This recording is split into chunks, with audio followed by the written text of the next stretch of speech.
All right, what's happening, everyone? Welcome back to another episode of the Free to Grow CFO podcast, where we dive deep into conversations with brand founders and industry experts about scaling a D2C brand with a profit-focused mindset. I'm your host, Jon Blair, founder of Free to Grow CFO. We're an outsourced finance firm that specializes in fractional CFO and bookkeeping services for growing D2C brands. Okay, so what are we talking about today and why should you care? I've got my buddy Matt Ezyk on board with us today. He has some really interesting experience around the use of hybrid physical and digital retail strategies and leveraging AI.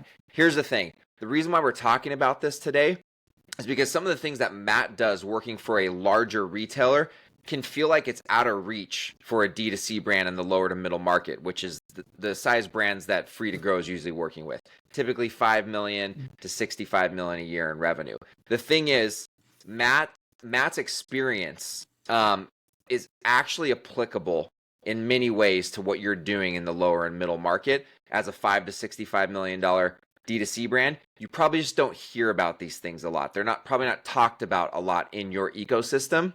And so, from my perspective, bringing Matt out of kind of like more of an enterprise level environment into the world that we live in every day in Free to Grow CFO. And I think you're going to find a lot of really helpful advice that you never realized before actually can be applied to your brand on a day-to-day basis. So, Matt, thanks for joining us. I'm super stoked to have you on today. How you doing, man? I'm doing great. Happy to be here.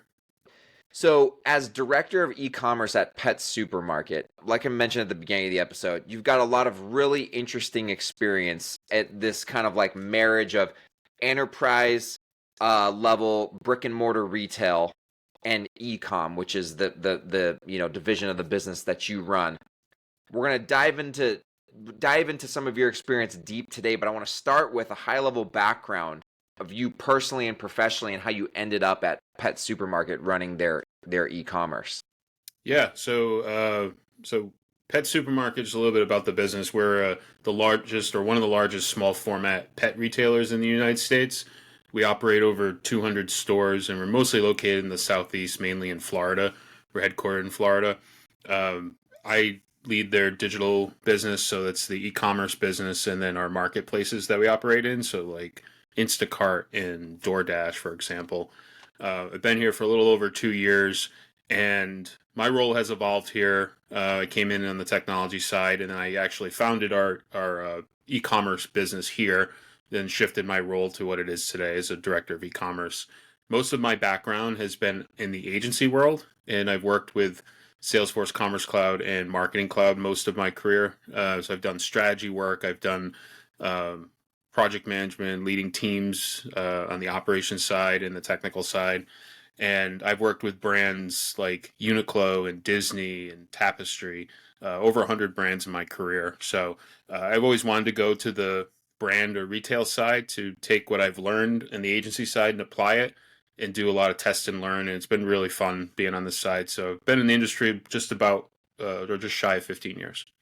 Awesome. For those of you that don't know, I actually met Matt on the other side of the pond in Ireland at a e-commerce event about 6 months ago. We really hit it off chatting about different tactics and strategies that he's used at Pet Supermarket. And candidly, a lot of these were things that I've never been exposed to because, again, I've been in the lower to middle market of digitally native or D2C brands for most of my career. And it was just kind of mind-blowing some of the things that Matt has tried and actually things that didn't work, things that have worked as he's built up the e-commerce business at Pet Supermarket, again, with this brick and mortar retail network at his disposal that most of us in the D2C world don't have. And so what I want to get into to start is to chat about some of the just strategies that you've deployed and what I'm calling, we were talking about before we hit record, a lot of people like to call it omni-channel. I think that's a little bit too generic for this conversation. I'm calling it hybrid physical retail / digital retail. And meaning, how do you smash together digital advertising tactics and a physical retail network, right? To maximize profitable scale or new customer acquisition. Can you walk through some of the strategies and tactics that you've used that have worked well by kind of bringing those two worlds together? Yeah, when I started here, we weren't using our best asset, which is our stores. We have I think today we have 228 stores. Mm. If you've never been to one of our stores, they're super cool. You go in, there's just a great vibe to them. There's cats that you can adopt. There's all sorts of animals you can buy. There's birds. There's lizards. There's music playing. So how do you replicate that digitally, and then also how do you marry those two experiences together was really what I was targeting, right?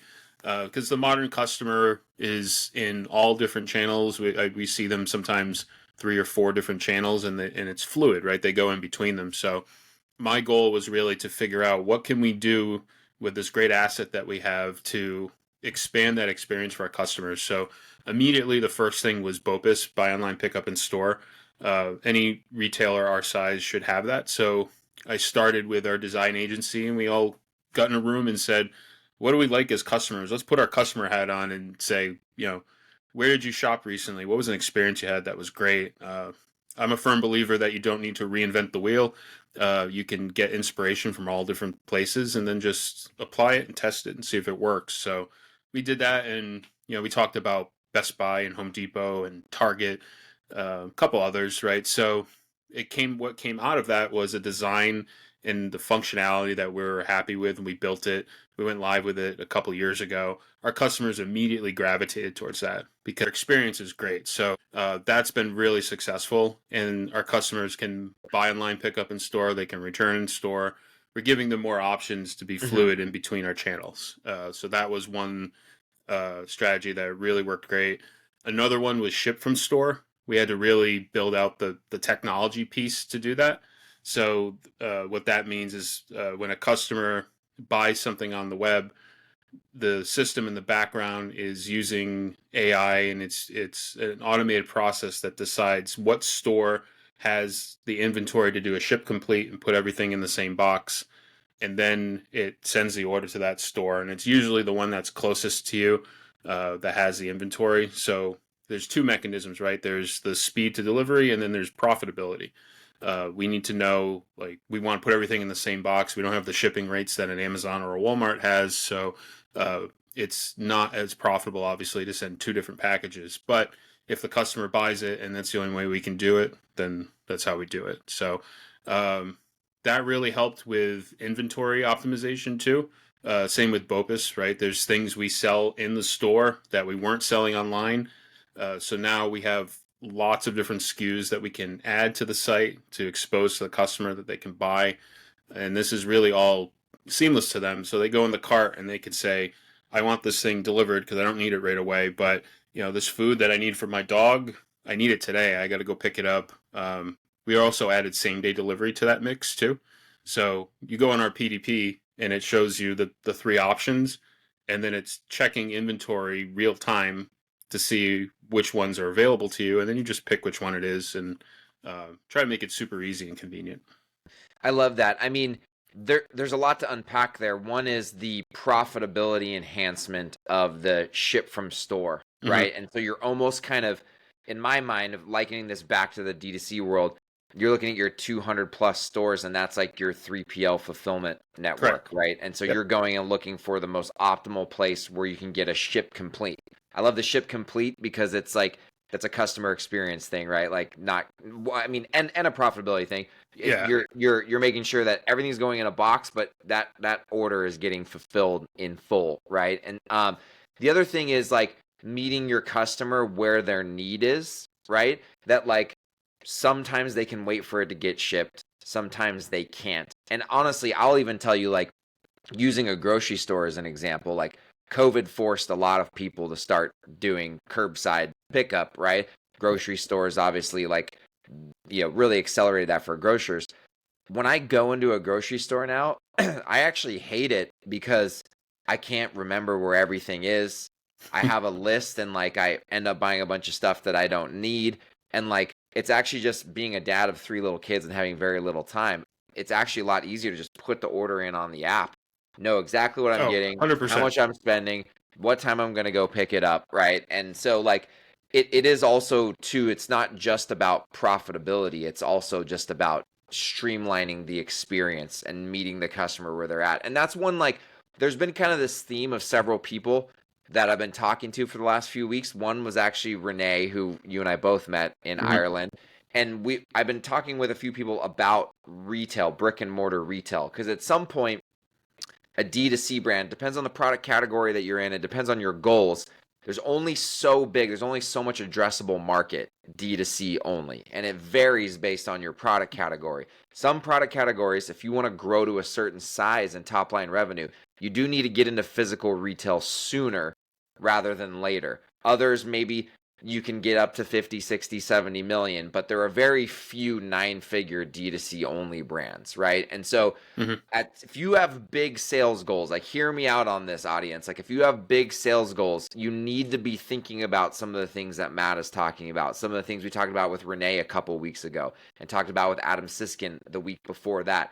How can you integrate physical retail into your channel mix at some point? What's interesting is Renee talked a couple weeks ago about, like, hey, look, you don't necessarily have to get in with a retailer like Target or Walmart or something like that. You can set up one of your own shops. You can do a pop-up shop. You can test out doing a few of your own single brand stores, and then you can bring in some of the tactics that Matt is talking about here, right? If you've got yourself a network of single brand stores, you can think about how to seamlessly integrate the digital, your Shopify store or whatever you use for your D2C storefront with your actual physical retail storefront. I've got a question for you that kind of came up as you were talking through some of those tactics. Mhm. What have you found that was surprising in terms of what products work better in converting digitally versus in store? Like, what are some of the trends that you saw there as you were testing out, giving people the ability to, like, get them shipped versus pick them up? Uh, I think the interesting thing was how much the individual cans took off, right? Because this is probably typical in any retailer that sells cans and cases, like like sometimes like a vitamin shop or a GNC selling energy drinks, right? It's the same concept where in the warehouse you're selling the case SKU, and then in the store you're selling the eaches, Yeah. and we have that with dog food and cat food. We started to expose the eaches inventory onto the site, and that really took off because there was no way for a customer to go onto our site and buy eaches before. There's also products that we, at least at this point in 2024, we're not able to ship to a customer, but with D2C. And for example, like frozen raw dog food that we sell, uh, goat's milk, like all these things that are fresh and frozen that we sell in our store, wildly popular with customers. But until we figure out how to have cold storage in the mid mile and then deliver last mile, we can't sell those, right? So we're exposing them onto the site from an inventory perspective, and customers see that and they want to buy it, and they're just looking for ways to buy it. Obviously, the grayed out piece is the ship to home, but you can get it delivered same day. You can pick it up in store. So just exposing more of that inventory, it's interesting to see the customers gravitate towards the different products we can now sell, and those are the two I think that have been really successful for us that we couldn't sell before.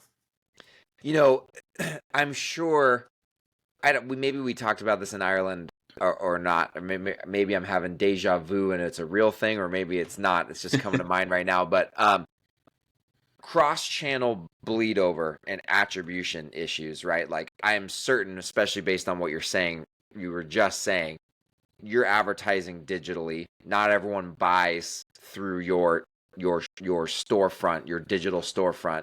Right. Have you tr- seen any sort of lift in store that you feel like is attributed to um, what you guys are doing on the e-commerce side? Have you guys talked about that internally? What have those discussions looked Yeah, like? absolutely. I think as an industry standard, you see typically 20% of customers that come in to pick up an order are buying something else, whether it's at the cash wrap or they're going into the store and buying something. So our results are typical to that, right? Hmm. So I think it's probably the same across most retailers.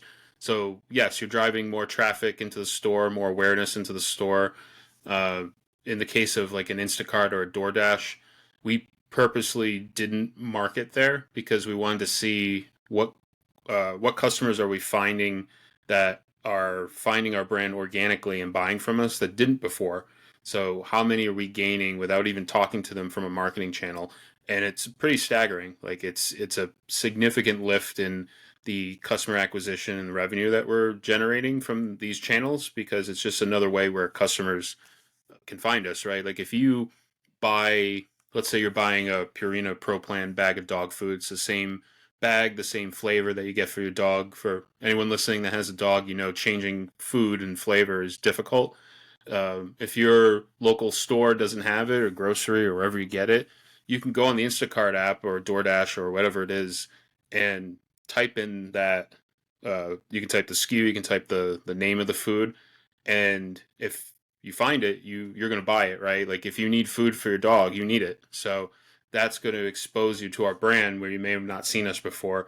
Mm, Probably not the case in Florida because we're everywhere in Florida. We're like got it. the Dunkin' Donuts of the Northeast, if you're familiar, on every For street sure, corner. definitely. Yeah.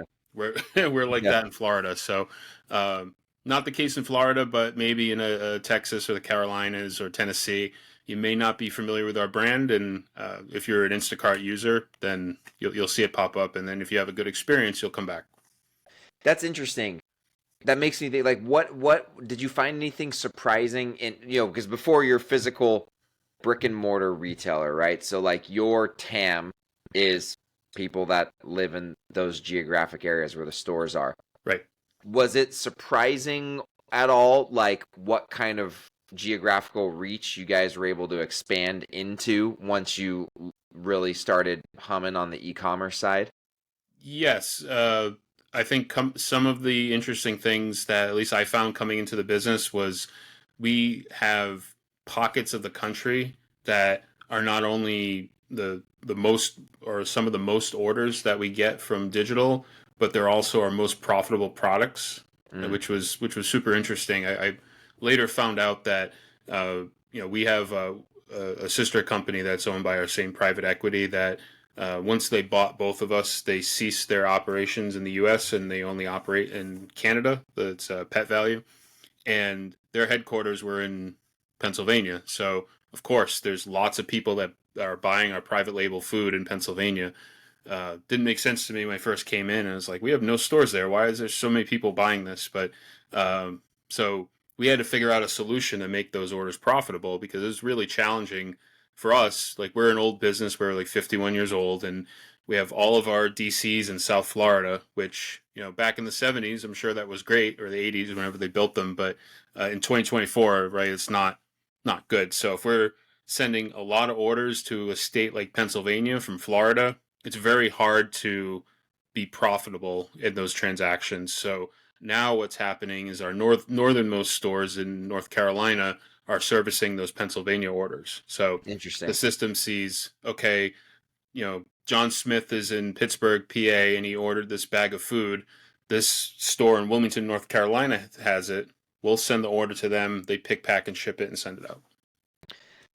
Very cool, very cool. So to summarize for the audience really quick here, what we're talking about is the seamless integration, right, of physical retail locations and an e-commerce advertising and storefront strategy. There's absolutely a place for digitally native brands to get into physical retail and think about how to bring those experiences together. The question is, when is the right time? There's nuance to that specific to your brand and your goals and your capital needs and capital structure, but definitely some really cool tips to think about how to marry up those two sales channels and use them to drive new customer acquisition that's also optimized from a profitability standpoint. So what I want to now kind of switch our attention to is talking about AI. And although this might seem like kind of a 180-degree turn here, the reason why we're talking about this with Matt is because, again, working for a bigger kind of enterprise level retailer, what I've found is that a lot of AI tools. AI is this hot topic, right? Especially in the marketing world. But a lot of brands in the lower to middle market that we work with are not leveraging AI. And I've kind of had this ongoing question of like, why is that the case? I personally believe that one of the reasons is because it's really gaining traction with the larger enterprise level brands out there.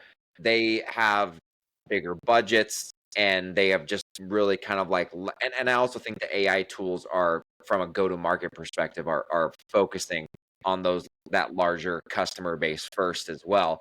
And so like I think there's a lot of interesting stuff happening in the AI world that the lower to middle market D2C brands are just not getting exposure to right now. And I had some really interesting conversations with Matt when I was in Ireland about several different things that he has tried and is trying and that have worked and have not worked for him at Pet Supermarket. And so, Matt, what I want to ask you next is like, what are some of the specific AI tools or apps that D2C brands that are 5 to 65 million in revenue may be unaware of that you've come across?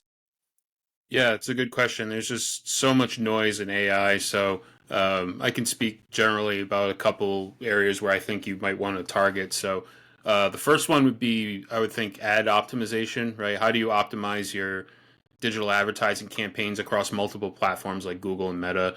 I recently saw a tool called Adext AI that does that, I think, pretty well. Not something I've used personally, but I do a lot of research on the topic, obviously. So that was an interesting tool for ad optimization. My favorite use for AI is personalization and recommendation. Mm. And you see tools like dynamic yield and segment that personalize experiences across the web. You can use it in mobile, you can use it in email, in-store kiosks. This is great for retail fashion, for example. I really love the tool called Discoverist, which does AI-generated bundles. It learns all sorts of information about you when you go on the site, your clickstream data, what you've ordered, and then it puts together bundles for recommendations on the site. Super clever. I That is really like super how that cool, works. man. What's it called? Discoverist? Discoverist. Yeah. That is rad. I have not heard of that. I'm gonna have to check that out. Yep. Um, Email marketing automation, right? That's a great one. So you can personalize email content based on the user's behavior and preferences. So if I know that a customer has bought cat products or is clicking on cat categories, we can reasonably assume that they have a cat, and then we can really tailor the communications that we have to cat owners. Uh, Active campaign is I think for SMB is good for that type of thing. Hmm.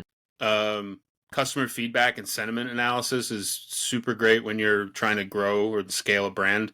Um, you can really understand your customer feedback and analyze the reviews, the surveys, social media mentions. In the SMB space, I've not used it, but I've heard that Monkey Learn is a good tool for that too, that I've seen out there. Um, and there's a lot that I'm using with Salesforce that does that. But pricing optimization is great too for AI. Like you can use pricing optimization tools to set competitive and most importantly profitable prices based on market data and customer behavior. So there's companies like Black Curve and Quick Lizard that do that. And then I think lastly, I'd mention a CDP, so a customer data platform. So something that consolidates and analyzes all of your customer data from all the various sources you have. There's a company out there called Treasure Data that is really interesting that does that. Yeah, that's really interesting. The personalization one is something that I've been really keen on thinking about, and I think it's personalization is something that I think a lot of D2C brands should pay more attention to, Yes. because when you think about the dynamics of profitable customer acquisition, if you're scaling a D2C brand, you've got these two revenue streams, right? You've got first order acquisition and the profitability on that first customer order, and then you have repeat purchase, right? And personalization has a place in both of those revenue Mm-hmm. streams in terms of enhancing conversion rate, because you're hopefully more frequently speaking to a customer about, you're meeting them where their needs are at that point in time, right? And Yep. I know back in the day before AI was like as it was a hot topic, like at Guardian, one thing that we did is we just did some kind of like manual personalization where we had, I believe, a post checkout survey, or it was a question in our welcome email series once post purchase or when you signed up for our email list, and it would ask you like, um, basically what it asks you is your kid has your kid ever ridden a bike before? Have they had their first pedal bike or have they had their second pedal bike? And what those three questions told us was likely would they be in the market for a balance bike or a child that would normally maybe need training wheels? Would it be one of our 20-inch bikes or would it be one of our 24-inch bikes? And the reason why that was important, you would think it's just because we're going to pitch them that specific product. It's not. It's because what tips do a parent does a parent need if their kid has never ridden a pedal bike before? Tips on how to ride a bike, how to get rid of the training wheels, right? There's a certain journey they're on at that point in time. If it's their second pedal bike, it's stuff about local trails to go ride on, great places to go on family bike rides. Like it's a different journey that customer is on at that point in time. And when you are delivering personalized content and which ultimately lead to personalized CTAs, you're just going to have a much better chance of converting that person at some point. And so, personalization is a huge one. I haven't personally used any of these AI tools that can help with that, but I highly recommend brands consider doing some research out there. And like, here's the other thing too. I want to talk a little bit about like just, brands getting stuck, blocked, trying to implement AI. We had an AI discussion, like a roundtable discussion when we were on that Ireland trip together. And like one of the things that really stuck out to me was that you and several other people on that trip were just like, hey, find your version of just test, learn, right? What are some of your what's like what are some of the areas that you see people get stuck or blocked, and what's like your advice for just getting started? Yeah, like a quick point on what you were just talking about with personalization. A lot of people shop businesses, especially fashion retail, and they don't know what they want. And I think everyone listening has probably had an experience with a brand in their life where it's just really fun and cool to shop them, even online, right? You get this like excitement of buying something. So like fashion's a great vertical for personalization, right? Because like let's say for example, I'm Jon Blair and I'm going to a wedding and I want to look super cool and sharp, but I don't know what I want. And maybe I want a suit coat. I don't know. And you go onto a site and you look for that coat and then it shows you a shirt and a pair of pants and a belt and shoes. And you're like, that's awesome. I didn't even know they sold this. I didn't know what goes with that, right? I don't know what I want, but it's showing me something that I want and then I buy it, right? So that's really where AI comes into play.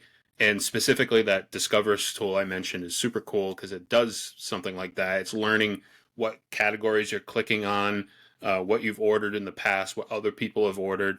And we've been able to do this in retail and e-commerce for a long time with predictive AI, like over 10 years, and it's very powerful. The Mm-hmm. generative piece is now it's learning and you're teaching it and it's giving different results based on what it learns. So it's super cool. So I just wanted to make that point about the personalization. Um, That's when you pretty talk, cool. And was yeah, so actually funny enough. So Mark Cuban was an investor in Guardian Bikes, the yeah, brand that I was on the founding team of, and he was really bullish on Netflix when Netflix first launched, and he actually had a sizable stake in Netflix, if I'm not mistaken. I don't know if he still does, but I mm, believe he did.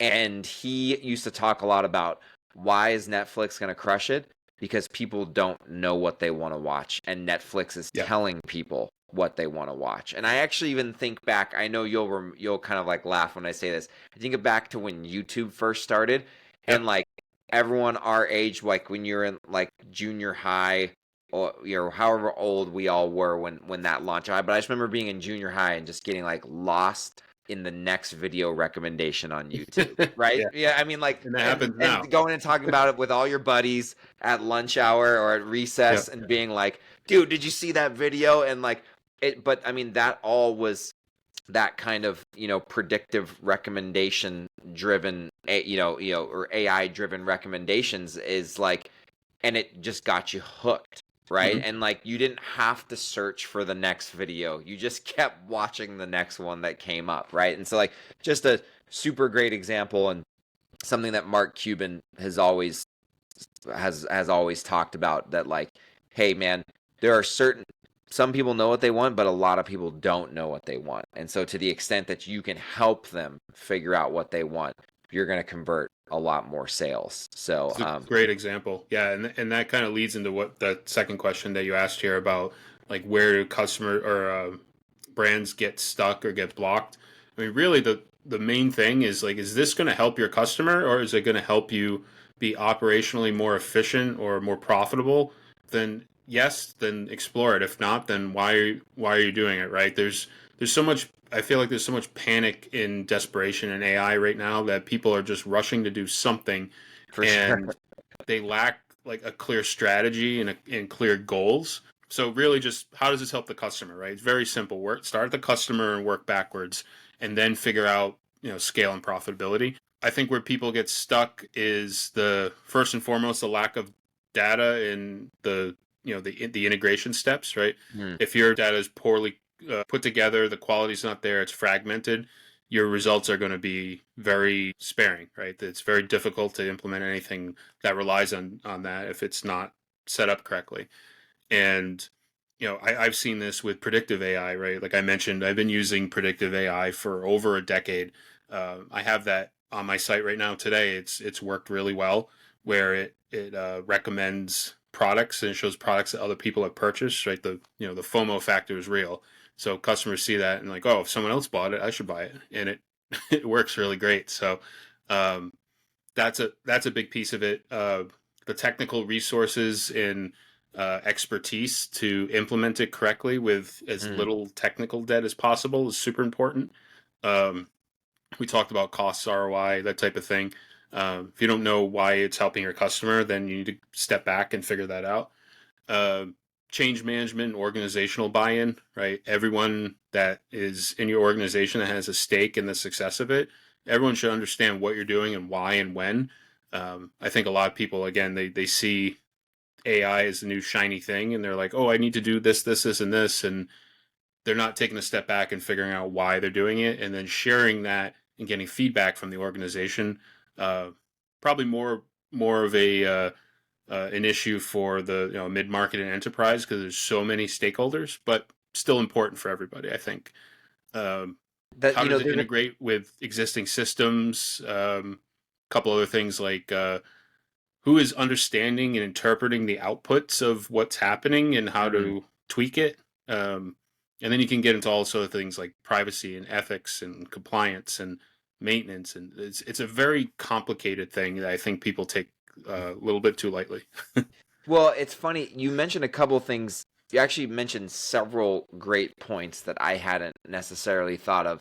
That kind of a light bulb went off, and I was like, "Oh, I see very clearly why so many brands in the lower to middle market are not getting AI successfully implemented based on what you were just running through." One of them is like the data storage, right? Yeah. I mean, almost every brand that we work with has data storage issues. I mean, even to the point where like transparently Free to Grow is trying to figure out how we can provide a service to help these brands warehouse their data. And it's just because it's because we need the data as well on the CFO front, right? Oh, sure. And data that's not stored properly or isn't clean or is fragmented or whatever um, it makes it hard on several different fronts in terms of reporting and analytics, not just launching AI tools. And I think the other one that you mentioned is like having the right technical expertise to implement said tools, right? And it's funny, I have a good buddy, Justin Mitchell, who's runs a site called codingforentrepreneurs.com. And we've been talking about, he's been kind of asking me, like, dude, should we get something started where we actually go out there and like and help brands get AI implemented? And I think there's actually like a real need there because I think everyone wants to do it. But again, going back to like they going using the personalization kind of metaphor again, they don't know what AI they want or need. They like the concept of it and they generally understand how it can help the customer journey and how it can help their business, but they need to be served up, right? A package of like what AI tools are going to work for them, as well as a plan for like how to get them implemented.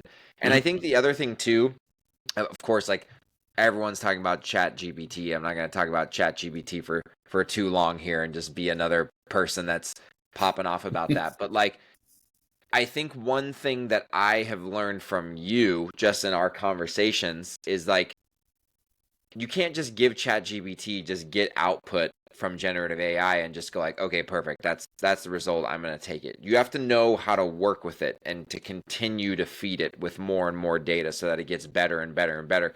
So it is not an end. It's a process. It's a journey.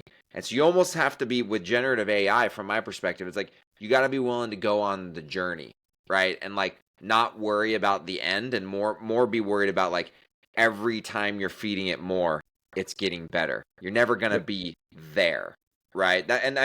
Quite frankly, that's the whole point of generative AI. You're never there as long as you're feeding it more, right? And so like you almost need to just get like excited about being on board with the journey. I talk to a lot of people about content marketing because that's a big passion of mine at Free to Grow. And people are always like, dude, content marketing, it just seems like a lot of freaking work. And like it doesn't really return that much in sales. And I'm like, it does, but it takes time. And you have to get into content because of the journey, because you just want to be helpful, because you just want to get information out there that is actually helpful and entertaining to people. Right. Understanding that sales and like positive economic impact will come, but that's not the reason you're doing it. You're doing it for the journey, right? And I kind of feel somewhat conceptually the same way about generative AI is that like, look, you start with like what Matt said. How can you help the customer, right? And then how can you help your company's efficiency, but get into it with the mindset that it's going to be a journey, right? And not just expect everything to get blown up and changed overnight, but to be on the journey with like bringing generative AI into your business. What do you think about that? Yeah, just to comment on something you said that I think will put a lot of people listening at ease, especially if they're in the SMB world. I've worked with hundreds of brands and retailers in my career, from the 5 million a year to billions a year, that they all have one common problem is that their data is messy. For I haven't sure. come across one that did not have issues with data, some worse than others.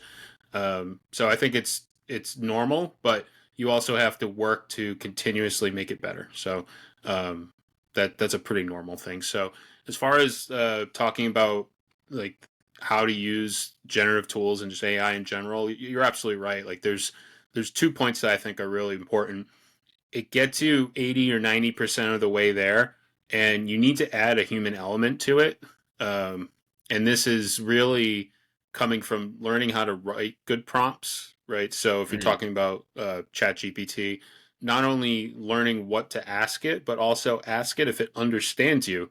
And that was a really great breakthrough for me is that when I Wow. was asking questions to ChatGPT and then I would tag it at the end and say, ask me any clarifying questions if you don't understand, I would get much better results because of that. And Wow. you can apply that to AI tools as well. But it's really when you're talking about ChatGPT, that's been really great. So you can use this tool for all sorts of things. So, but it's important to have the human element. So you can do content, you can do analysis with AI, but you need to use the human element for strategy and then for adding your own voice. So when you're writing content, you need the right brand voice, you need the right authenticity, you need to measure and iterate what you're doing. And I can see that in LinkedIn, man. Like I see like there was someone responded to me today that I didn't know, and I can tell if it's written by Gen AI. Oh, And for like sure. so For sure. I use it for ideation all the time, right? Like I'll be on a meeting and I'll have a question, but instead of using Google now, I'll type it into ChatGPT and then have conversations with it. It took a while to get comfortable with that. And Hmm. that's another, I think, really great point when you're talking about SMB, DTC businesses or retail businesses. You need to understand that customers don't know they can use this yet. I mean, even folks like you and I who are learning about this all the time. I wouldn't go to a brand and instinctively think that I could use something with like generative search or whatever it is. You need to show the customer that they can do it. And a lot of the ISV companies out there, even the bigger companies like Salesforce, I think fall into that trap where they're like, okay, we did the thing with AI and it's awesome. And I look at it and I'm like, my customers are not going to know how to use this. Like, how do we bridge that gap? So, uh, Yeah, interesting topic. very cool. I mean, there's several things there, that are super applicable to using AI in the lower to middle market. And again, like to recap the whole point of this conversation and why I think it's super useful for D2C brands that are between 5 and 65 million a year in revenue, which is primarily, the types of brands that Free to Grow CFO works with. Merging physical retail and digital advertising. So there's totally a place in this as you scale your brand from a profit focused mindset. AI, hot topic, right? There's lots of ways to leverage it to improve customer experience and ultimately the bottom line impact of the business getting improved as well. But you don't have to dive in head first, right? As so many things, as is with so many things of scaling a D2C brand, figure out where it fits into your strategy. Don't start any of these things without a strategy. Figure out where it fits into your strategy and then figure out something small that you can test and learn with, right? And whether I was talking with Adam Siskin a few weeks ago or Renee Hartman about expanding into retail, we kept talking about what's something small that you can test first, right? Get your feet wet. And if you get into this rhythm of test and learn, test and learn, test and learn, and these two different areas we've been talking about today, you'll be surprised how a year from now, 2 years from now, 5 years from now, how much progress you will make in these areas. And hopefully, what we've talked about here today gave you some tangible like jumping off points of like, oh, I'm gonna go try that thing that Matt talked about, and it's a place to get started, right? So before we land the plane on the conversation, I always like to talk about something personal because the balance between personal and work life is a huge guiding principle of Free to Grow CFO. It is at the core of who we are as a business, and so I don't ever want to have one of these episodes without talking to our guests about something personal. I'm going to go a tiny bit off script here. Matt and I have something in common that I don't have in common with probably, I'd say, most of our guests. We're both musicians and both have been touring musicians before. And, I still play music to this day. I think Matt does as well. We don't necessarily do it professionally in the same way. But, Matt, being an being entrepreneurial in the business world, but also I call it, being in a band is pretty damn entrepreneurial. It doesn't get any more entrepreneurial than that. I always say you're a paid content business, right? And going on tour, you're not just selling a service, you're actually marketing your business and getting it out there. Hopefully you're selling apparel and paid content being your music, right?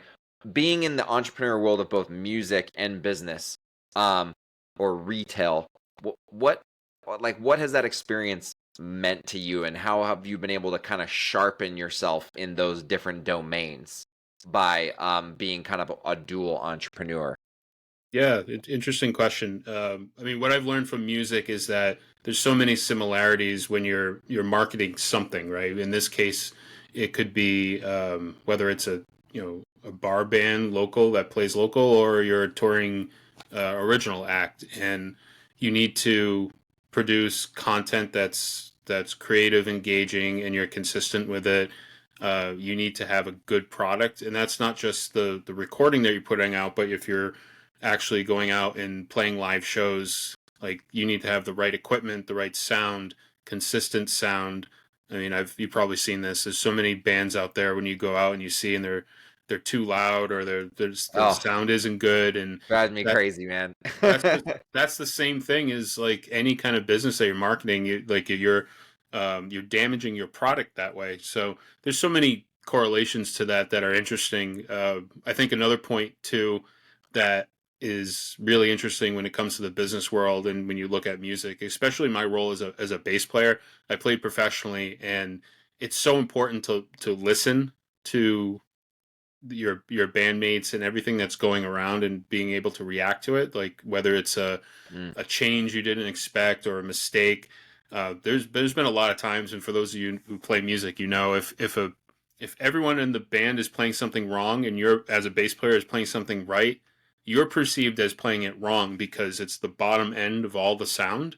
So there's been a lot of times where like I've been right and everyone else is wrong, but I need to change to make sure everyone else sounds good, right? If it's like you're in a different key or something. So there's so many similarities that you can flip back and forth to the business world. But I think it's really being dynamic with your marketing and your product and making sure that it's consistent, and then just real like soft skills with people and just listening and totally. having the best interest of everybody at heart.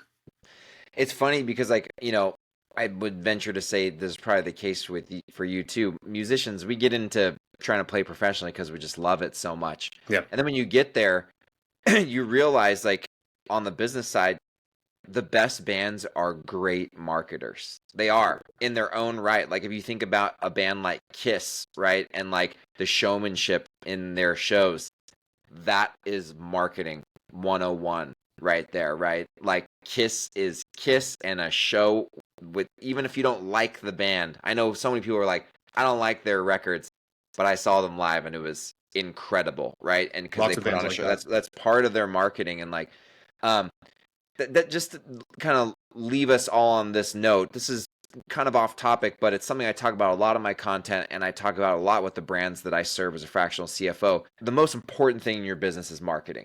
There's a ton of other things that are important, right? And you got to have solid operations, you got to have solid finance, but like, marketing is the engine that drives the plane. If you think about a Hmm. D2C brand as a plane, and so just don't ever let up on just being laser focused on your marketing, because when marketing works, yes, you need operations there to support it and you need finance there to support it, but when marketing fails, those other two things, those other two functions in the business can't be funded, right? And so just don't ever forget that.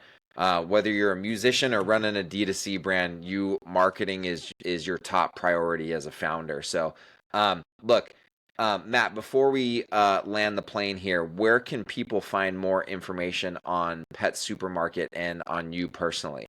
Yeah, sure. So we're at petsupermarket.com, and you can find the products to buy online there and have a store locator to find all our great stores. I'm on LinkedIn. You can just search my name there. It's spelled EZYK. I'm also on Twitter, but not as much. LinkedIn's usually the good place for me. Awesome. Definitely check out Matt's content. He's got a lot of really great stuff, and you'll see me poking around, engaging there with him frequently as well. Well, look, if you want to find more helpful tips on scaling a profit-focused D2C brand, consider following me, Jon Blair, on LinkedIn. And if you're interested in learning more about how Free to Grow's e-commerce accountants and CFOs can help your brand scale alongside healthy profit, cash flow, and confidence, consider checking us out at freetogrowcfo.com. Thanks for listening this week, and until next time, scale on.